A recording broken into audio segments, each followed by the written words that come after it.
16. Marckiemoo is the best in North America at the moment, known for his Mordex, but he's also going against one of the up-and-coming North American players that is PR16, but is also playing Mordex. So we have a Mordex v Mordex matchup.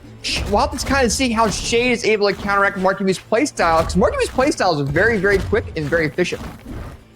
For sure, and I mean, I'm gonna go on ahead. I'm gonna expose myself right now, AJ. Before we went on the live, I saw this game. I saw we had this game, and I was like, okay, that's gonna be a quick 3-0. But you told me that we shouldn't underestimate Shade that quickly.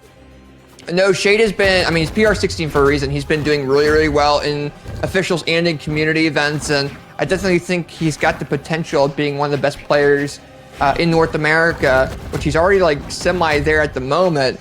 But at the moment, he is facing the best in North America at the moment, Marckiemoo. So he definitely has a long way of going in this bracket if he does go ahead and beat Marckiemoo as well. But we'll definitely see what happens. We're all Small Fortress Lions. We're seeing a lot of baits and side airs and side lights and a double sider coming in. And Marckiemoo uses all their options. And Shade's actually up over Marckiemoo right now.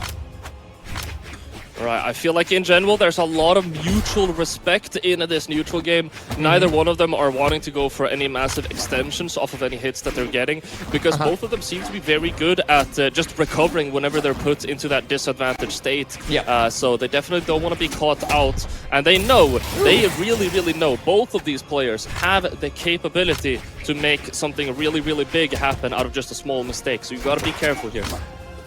Yeah, for sure, and both these players' neutrals are very, very good. When I first saw Shade, his neutral was phenomenal, but he's also facing one of the best neutral players in North America. He goes crazy, Marckiemoo with a 3-piece combo. Okay! He also saves Marckiemoo just a little bit, and that is what I'm talking about. We're seeing light versus dark. We're seeing Marckiemoo's Esports V5 versus Shade's Esports V2. Mordex on the Fenrir as well, and they're trying to prove to each other, like, hey, I'm better, and the other one's like, hey, no, I am. They're just going back and forth and just having these phenomenal exchanges. And Shade right now, weapon star currently by Marckiemoo, does get that side air, throws the weapon away. DC neutral like comes, recovery misses, but Shade recovery lands. Imagine if he got the angle. I think he was going for the 45-degree angle off the edge. That would have been crazy, but he's still able to find the knockout just a little bit later. Shade had that initial lead off of the first stock, and he is gonna have to try. He is gonna have to play from behind a little bit now. But I mean, he's been looking solid. It's still definitely doable. Just don't get caught off stage. Marckiemoo was able to get so much on that second stock just by catching Shade lacking off stage. Yeah, I'm so sorry. The SHA, I'm gonna mix that up so many times. No, you're all good, because I mean, Shade right now is definitely being a powerhouse like Kashadra is in EU, and he's able to actually go ahead and KO Marckiemoo's second stock. This is a really, really close game for winner's side top 16. This is a matchup that I definitely wasn't expecting to be this close, even expecting it of this matchup. So right now we're seeing Marckiemoo take neutral control. Shade starts to take that back a little bit. They try to bait each other, neutral layer and a dare. The dare misses. Marckiemoo does pick that scythe up, and he takes that neutral control away from Shade. All right. Is he going to be able? No, not able to get a turnaround. Gonna catch that GC though. Not able to get more than 2 attacks off of it though. Marckiemoo able to slip out. The Nair comes out, the Dare, massive commitment, and it's not going to lead into anything. He didn't get to touch either. Beautifully placed weapon throw.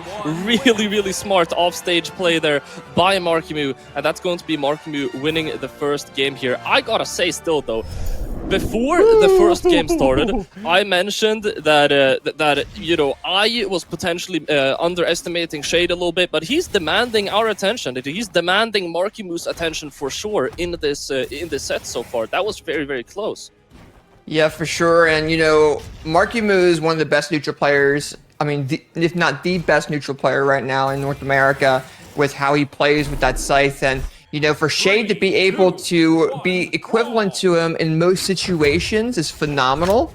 We'll just kind of have to see what Shade really does to really kind of make sure Marckiemoo doesn't have that neutral control or that map control and stage control going forward. But Shade does get a little bit risky off that ledge.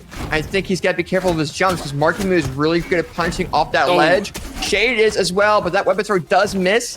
Marckiemoo with backward neutral air lands that. Shade now with the scythe getting a little bit too aggressive. The dare misses. Now he's starting to get a little bit stressed out, because now Marckiemoo gets the GC side signature unarmed. And Shade's down to that second. That was absolute domination on the unarmed coming out from Marckiemoo, and as you mentioned at the beginning of the game, Marckiemoo being very good at neutral. We could make a very long list of all of the things that Marckiemoo are good at. One of them I'd like to bring up too is his momentum. Whenever he gets momentum, it's so hard to win against Marckiemoo, and so I mean, looking at the fact of him winning the last game and how he's playing right now, I mean, this might be Marckiemoo in his momentum.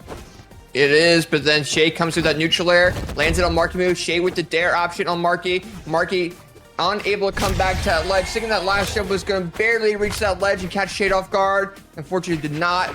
But either way, though, I mean, you're definitely right when it comes down to Marckiemoo's momentum. But, you know, we're seeing Shade come in different moments where Marckiemoo gives opportunities to Shade. And oh, dude! Takes those. He does get KO'd by going worth for it. that. So but worth he makes this set even right now. He's making this game that was even. crazy. Mark, that was such an early knockout from Shade, doing an amazing job at equalizing on that second stock. He swaps over to that scythe, and he has the initial lead over Marckiemoo here as well. Able to find some good hits here in the neutral. Marckiemoo throwing out some of these nairs and some of these sidelights, but is not able to find anything. Yeah, for sure. And now we're kind of seeing Shade have this overall control. I think he got in a little bit into Marckiemoo's mental. And now we're seeing Marckiemoo off that ledge trying to approach different ways. But I think Marckiemoo also knows that scythe approach from the side is so powerful on stage. He doesn't want to overly approach that and lose damage.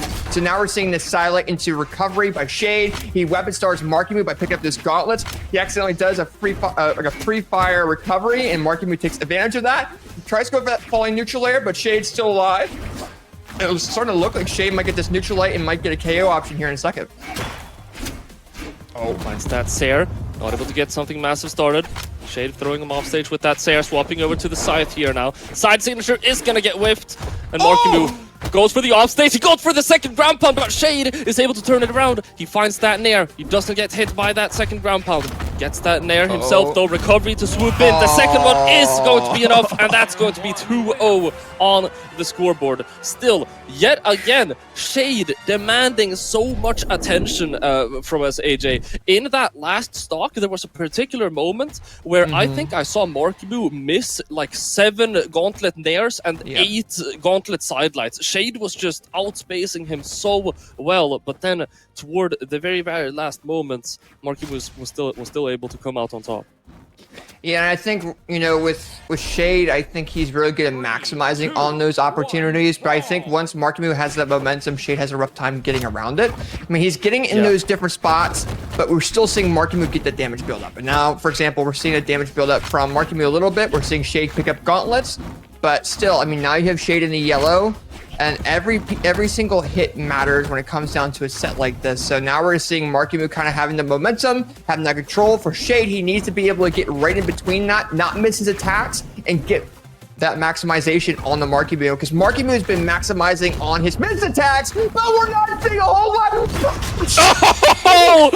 There it is, dude! You said maximizing? Oh my god, dude! There it is, dude. Shade also knows how to maximize off of those hits. He's telling us. Weapon throw comes out. Okay, Shade is going to be able to get back onto the stage. Marckiemoo, though, D-Light recovery, tries to bait him out with that down signature as well. The second one will do it, and that's 2 stocks even now, AJ.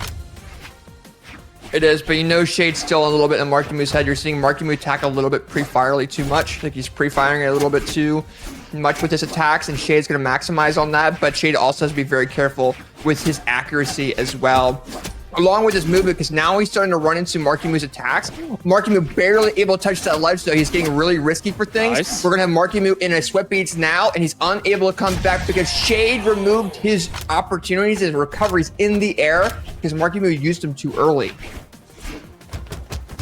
Okay.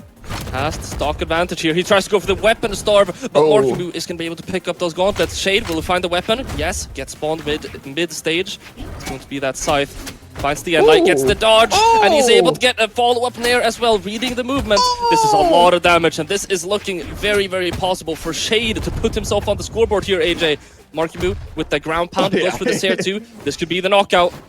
Oh, and Marckiemoo is getting risky even off the ledge on his final stock. He's willing to be very, very risky against Shade to kind of get into that mental, because I think Marckiemoo realizes, hey, Shade is a little bit in my mental. I need to kind of fix that for my next stock, but we'll have to kind of see. Marckiemoo gets that three-piece combo. Oh, misses the backward neutral air. Oh, shit, he goes too far It's still out. enough. And Marckiemoo still gets the KO and 3-0 Shade. But one thing we have to say is Shade showed his power in the winner side of this bracket. God! Yeah, dude. absolutely. Absolutely. What an amazing set that we had here. And I think you were really on the money earlier, AJ, when you said, I think what this really came down to was maximizing on opportunities. Like